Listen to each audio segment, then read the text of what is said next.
My name is Romu. Welcome back to Start Pages. Yes, my bookshelf is empty. Ignore it. Today I'm going to be reviewing Greenteeth by Molly O'Neill.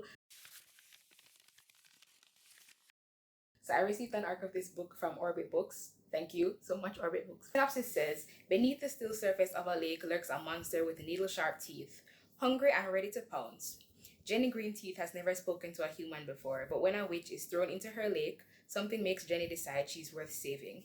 Temperance doesn't know why her village has suddenly turned against her, only that it has something to do with the malevolent new pastor. Though they have nothing in common, these two must band together on a magical quest to defeat the evil that threatens Jenny's lake and Temperance's family, as well as the very soul of Britain.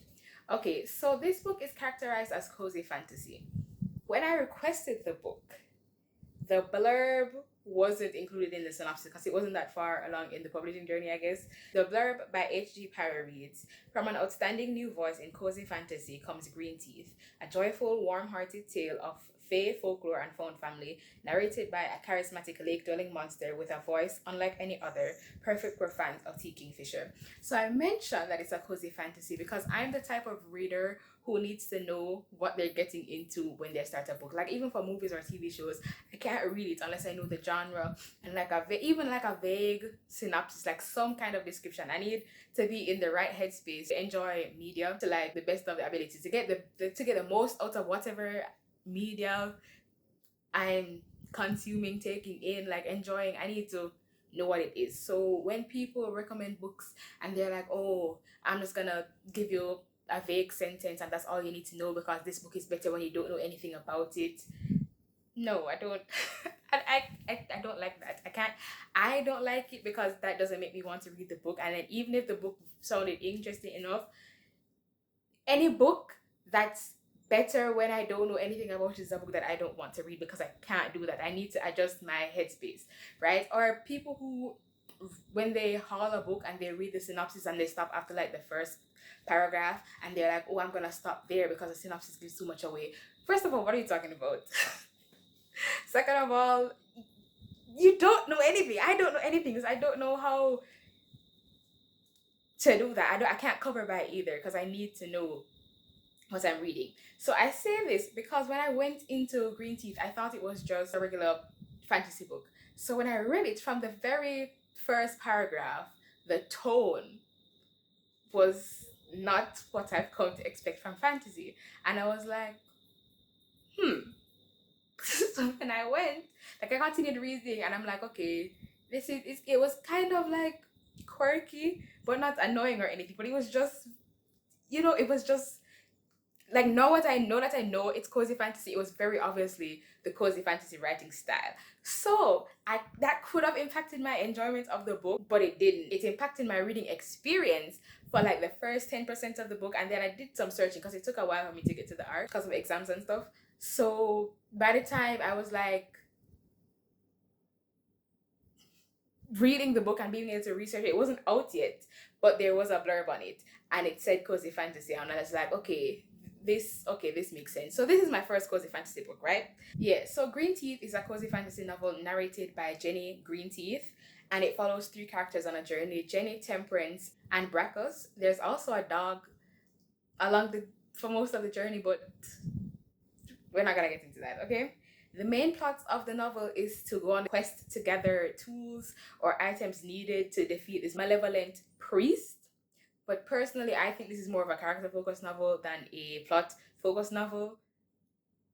Like, the plot is the friends we made along the way. Did I say how much I rated this book? I gave this book 3.5 stars, and that's just a little bit above average for me. And almost everything about the book was just okay. It was almost a flat 3-star book, right? The character work wasn't anything special. I didn't like any of the characters. I didn't dislike any of them. They weren't written outstandingly well. Like there wasn't anything exceptional, but they weren't written terribly that I'm like, okay, this is not good. This is for something for me to point out. They were just there, a part of the story, right? Their motivations, relationships, and actions were completely understandable, and they felt true to the characters that we grew to know as the story continued. But they fell flat in the sense that, as I said before, I didn't really care about them. And I think that stems from the fact that the plot and the plot development wasn't that great. Everything was very convenient. As soon as the stakes started to rise, they would complete the task. And I'm like, okay, there's no high intention for me to be afraid of the characters. If I was supposed to be afraid for the characters, and that would be forcing me to care about the characters a little bit, there was nothing there. They weren't funny. None of them were particularly charismatic.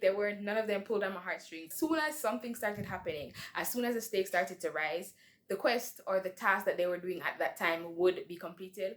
And to make it worse, they weren't the ones doing all the work to solve the task. It's almost always conveniently solved by something outside of Jenny, Temperance, and Brackles. They're not doing anything on their own. And it's not that the plot is dragging the characters along, so the characters aren't really doing any work themselves. It's just they're not doing most of it. And even the work that they did, it's either because of the plot doing something for them or just to kickstart the plot doing something for them. So I didn't feel like there was much in the quest for me to enjoy, right? As I said, this is my first cozy fantasy, so I don't know if this is a characteristic of the cozy fantasy subgenre. I don't think so. I feel like it would be offensive to say that, oh, all cozy fantasy have quests being solved. Like the characters don't do much work. I don't think that's right, but maybe it happens. I don't know, and I'm not bashing it completely.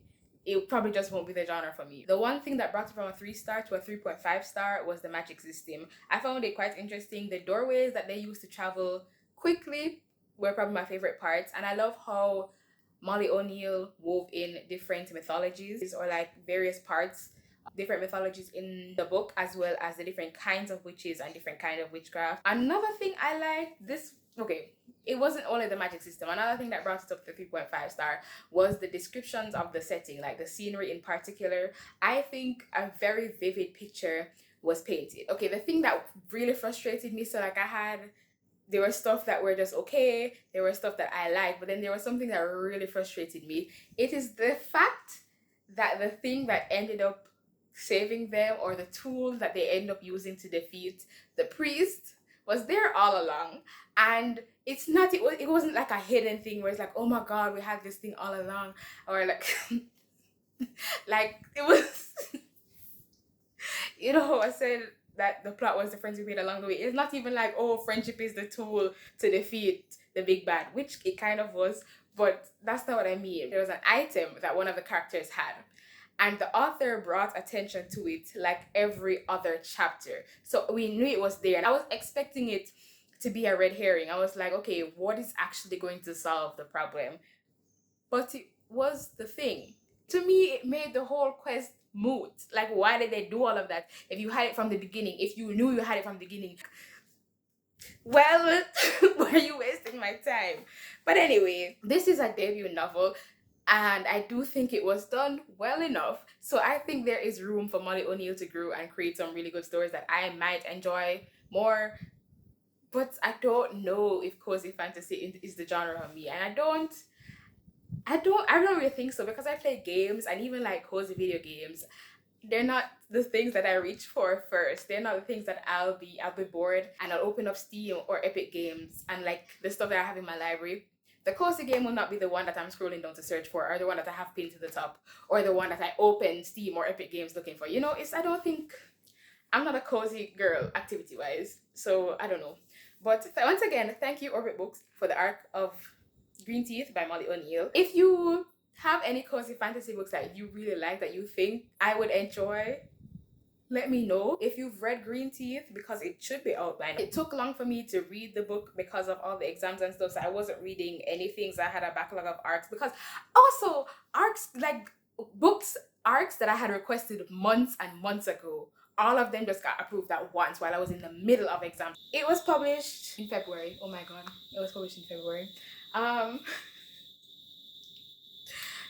So it's fine. What else? There's stuff in the description. Check it once in a while. Anyway, regarding liking, commenting, and subscribing, do what you want. Bye.